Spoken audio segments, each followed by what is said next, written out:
The real question is, why don't we stay committed? Because we've all been motivated before. We've listened to great lectures, read an inspiring book, attended a conference, or had one of those moments where we told ourselves, this is it, I'm finally going to do it. Then life happened, the excitement faded, and we quietly went back to our old routines. Maybe what we're missing isn't some other motivational speech. Maybe what we're missing is the decision to commit. Hello and welcome to A Life Soul podcast, where we explore personal growth, high performance, and intentional living. I'm Dr. Wasim Bellani, and I believe that life isn't just about going through the day, it's about becoming fully alive in everything we do. Through my journey as a doctor and heart rhythm cardiologist, and then through my exercise journey in cycling and running, and later in personal development and growth journey, I've learned that success isn't just about reaching goals, but about who we become along the way. This podcast is here to inspire and challenge you to push your limits, cultivate your discipline, and live with purpose. Join me each week as we dive into ideas, reflections, and practical strategies to help you grow into your best self. So let's get started.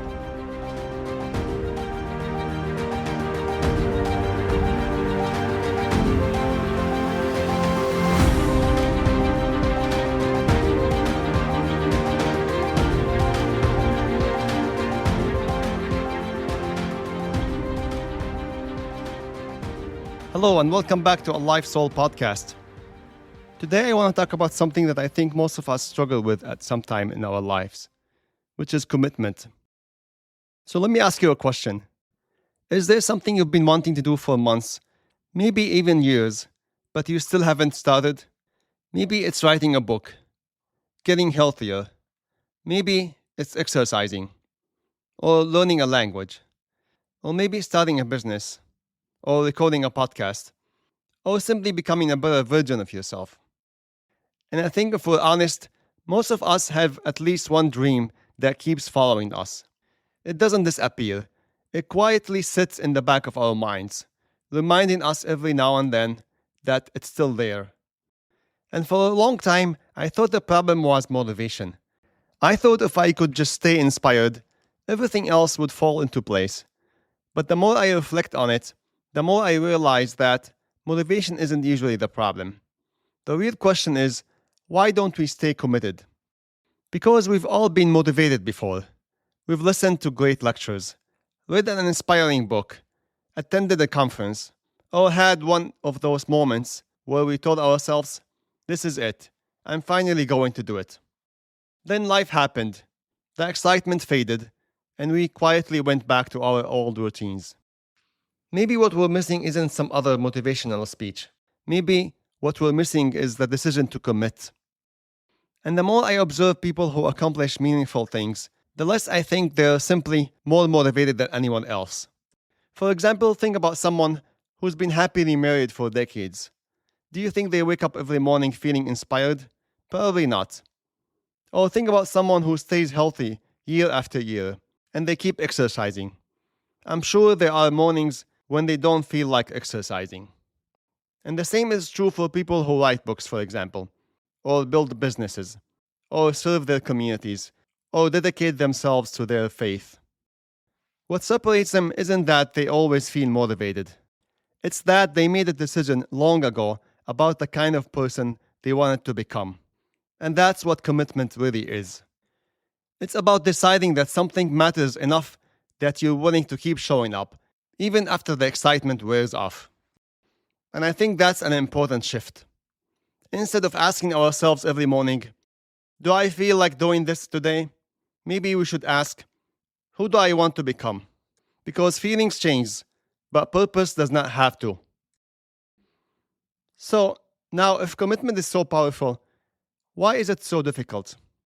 And I think there are several reasons for that. One of the biggest reasons is fear.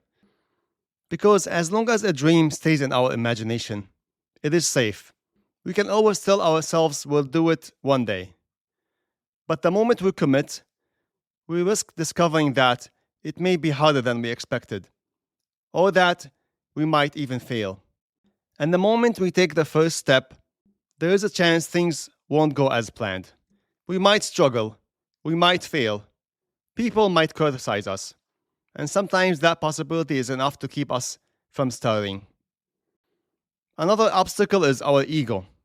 Because our ego wants to protect the image we have for ourselves. It doesn't want us to look inexperienced, make mistakes, or risk looking foolish. But we all know that's impossible. Because every author started with a blank page. Every speaker gave a first talk. Every athlete struggled through the first workout. And every expert was once inexperienced. And if we wait until we're confident before we start, we'll probably spend our lives waiting. I've also realized that confidence does not usually come before action. It comes because of action. We often think, once I feel more confident, then I'll begin. But in reality, confidence grows one step at a time. And every time we show up despite feeling uncomfortable, we become a little more confident than we were yesterday. Another reason we struggle to commit is that the most important things in life are rarely urgent. Like nobody reminds us and pushes us to read 10 pages today. And nobody forces us to exercise. Nobody calls us to work on our dreams. See, those things are important, but they don't demand our immediate attention. Instead, our days becomes filled with emails, phone calls, errands, meetings, and responsibilities.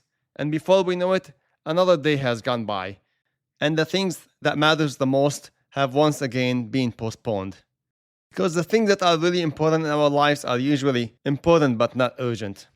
And if we're not intentional, we'll spend our lives responding to what's urgent instead of what's important.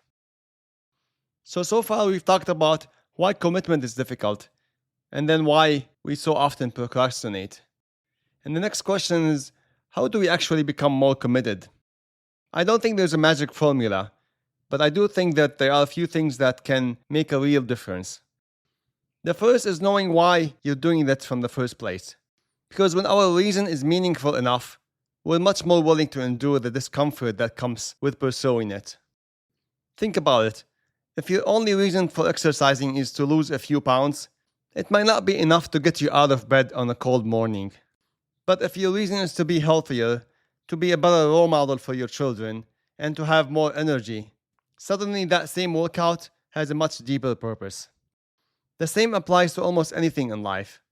For example, writing a book, or building a business, or strengthening your marriage, or learning a new skill, or growing in your faith. And the more clear your why is, the easier it becomes to stay committed when the initial excitement fades. The second thing I've learned is to stop waiting until I feel ready. And I think many of us believe that confidence comes first and action comes second. But in my experience, it's usually the other way around. Because confidence is something we build by taking actions, not something we wait to feel before we begin. And if we keep waiting for the perfect moment, we'll probably be waiting for a long time. Another thing that helped me is accepting that discomfort isn't a sign that something is wrong.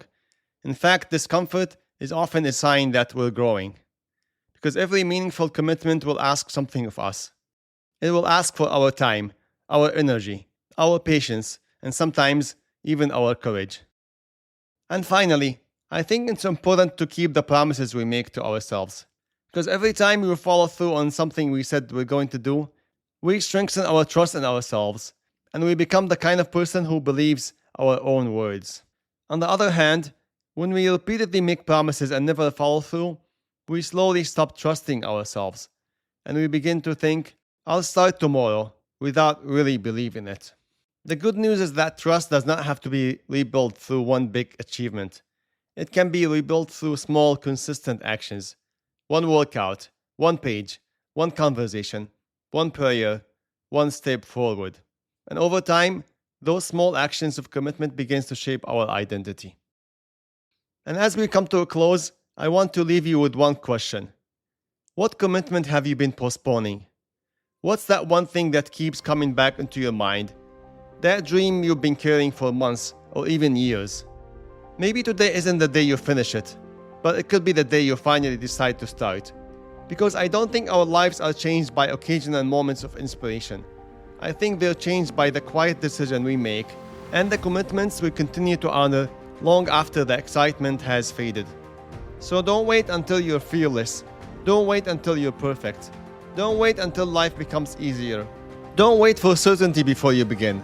Commit first, take the first step, and let the journey shape you into the person you're becoming. And remember, every habit you build, every effort you make, it all adds up. So keep showing up, because the small steps you take today are shaping the person you become tomorrow. Thanks for listening, everyone.